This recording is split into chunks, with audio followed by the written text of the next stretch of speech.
The boy only wanted his kite back. Late afternoon, August 1966. On the scrubby slopes of Vintem Hill, overlooking the Brazilian city of Niterói, a teenager pushes through tall grass, eyes on the sky. His kite has fallen somewhere up here, tangled and lost. Then he freezes. Two men lie on the incline, side by side. They are dressed too formally for the rough ground. Neatly pressed suits, raincoats buttoned, polished shoes already flecked with dirt. Their hands rest stiffly by their sides. Their faces are covered. Not with cloth. Not with hoods. Each man wears a rough, handmade mask of dull gray metal, cut to fit the eye sockets and bridge of the nose. Lead. The kind of shield used against radiation. There is no blood. No sign of a struggle. An empty water bottle. A wet towel. A small notebook with numbers and strange, clinical instructions. The boy backs away in silence. Official reports would later say there was no clear cause of death. No weapon. No obvious poison. Just two technicians, two lead masks, and a single, chilling line written in their own hand. 1630B at the determined place. 1830 ingest capsules. After effect, protect metals. Await signal mask.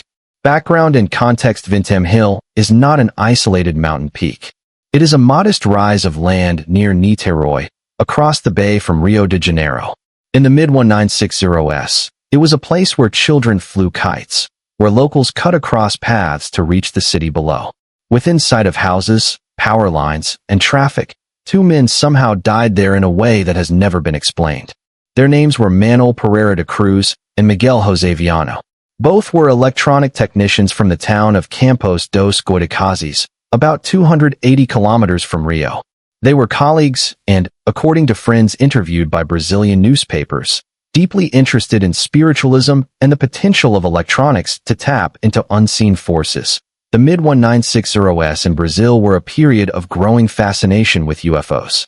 Spiritualist movements, and the idea that radio waves and strange lights in the sky might be connected. Reports of flying saucers appeared in local papers. Spiritualist centers combined Christian ideas with beliefs in mediumship and contact with other planes of existence. Into this atmosphere stepped two disciplined, technically skilled men, fascinated by both radio engineering and the occult.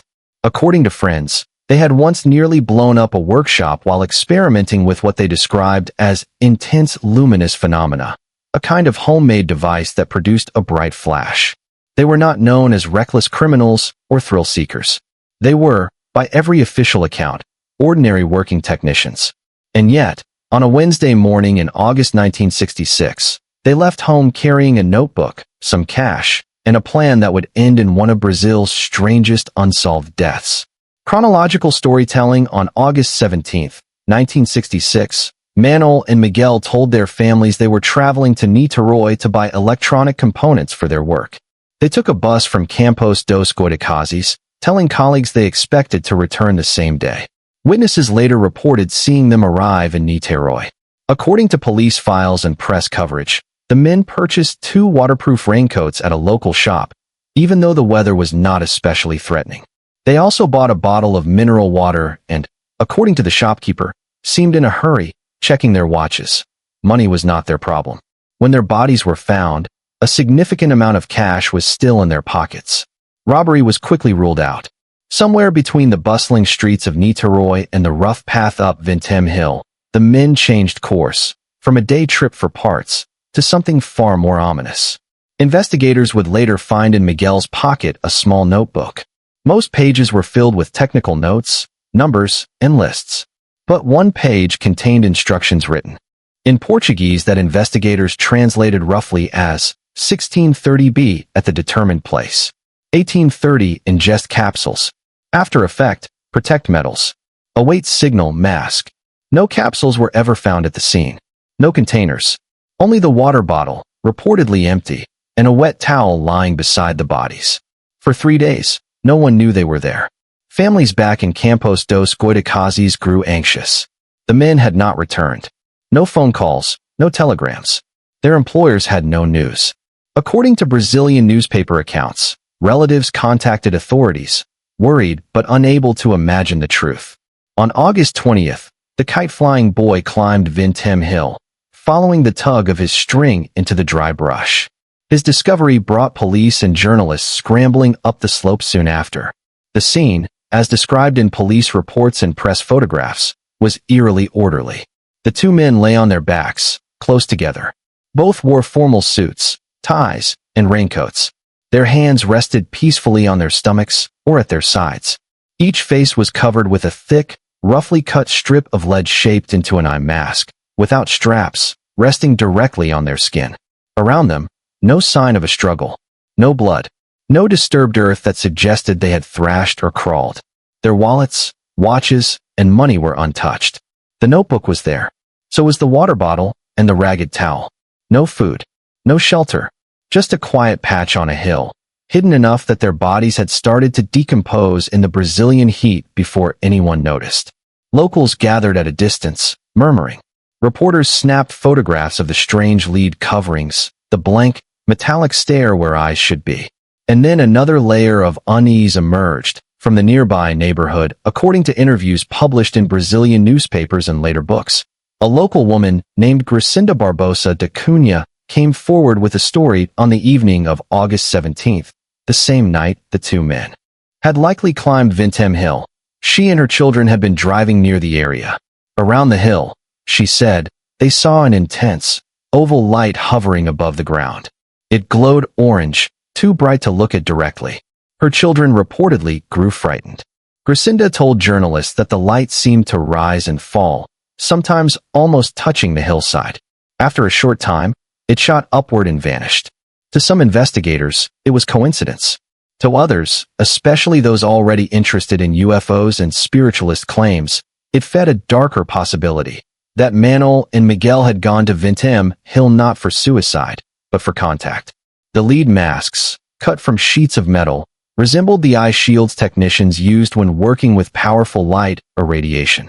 According to friends interviewed later, the men had recently spoken about contacting higher beings and experimenting with devices that produced blinding flashes. Imagine the scene as the sun went down. Two technicians, raincoats pulled tight despite the humid air, walking up the hill toward what they believed was a rendezvous. They check the time. 16:30, at the determined place. They wait. At 18:30, as per their own instructions, they swallow capsules, contents unknown, washing them down with mineral water.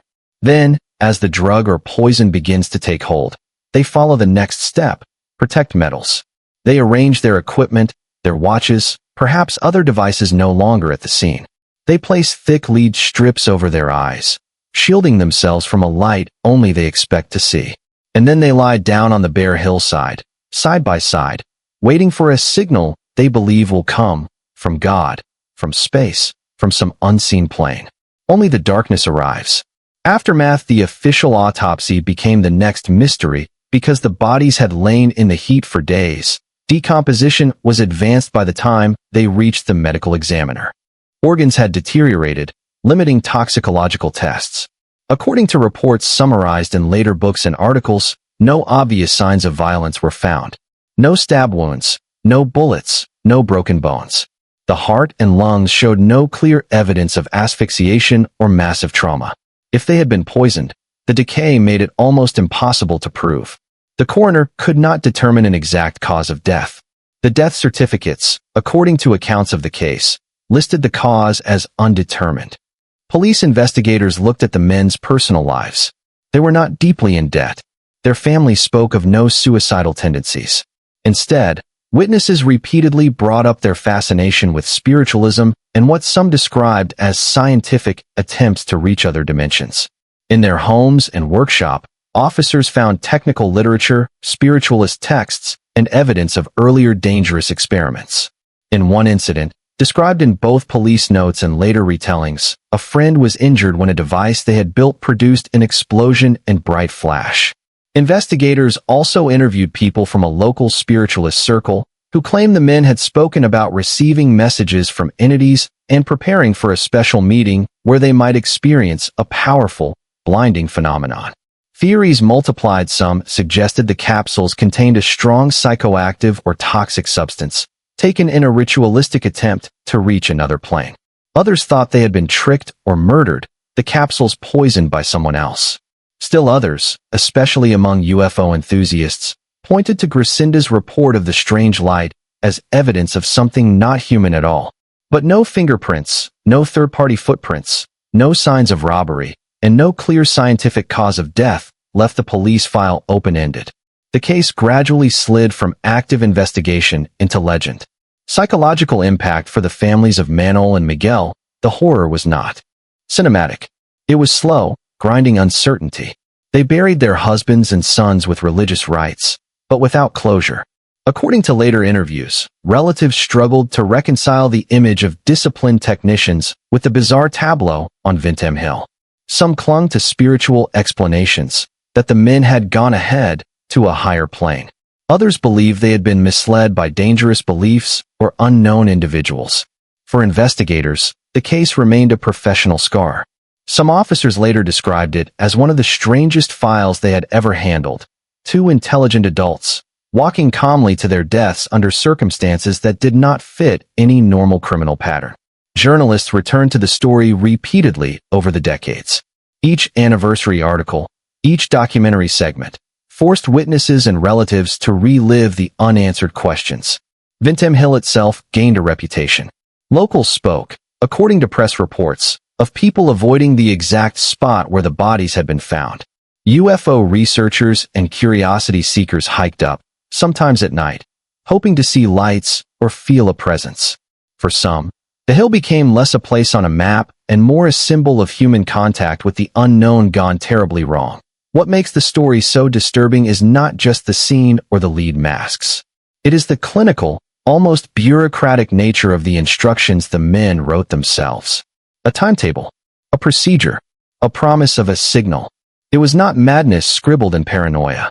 It was a plan, followed step by measured step. Conclusion in the official sense, the lead mask's case remains unsolved. No one has ever proven what the capsules contained.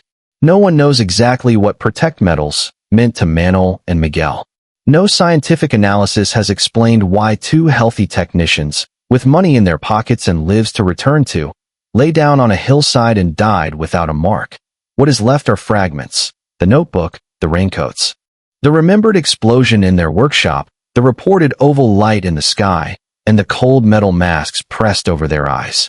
On paper, it is a coroner's puzzle. On the hill, it is something else. A reminder that some of the most terrifying stories are not about monsters lurking in the dark, but about human beings walking toward the dark of their own free will, trusting that something will be there to meet them. On Vintem Hill, whatever they expected never came. Or, if it did, no one who remained could understand it.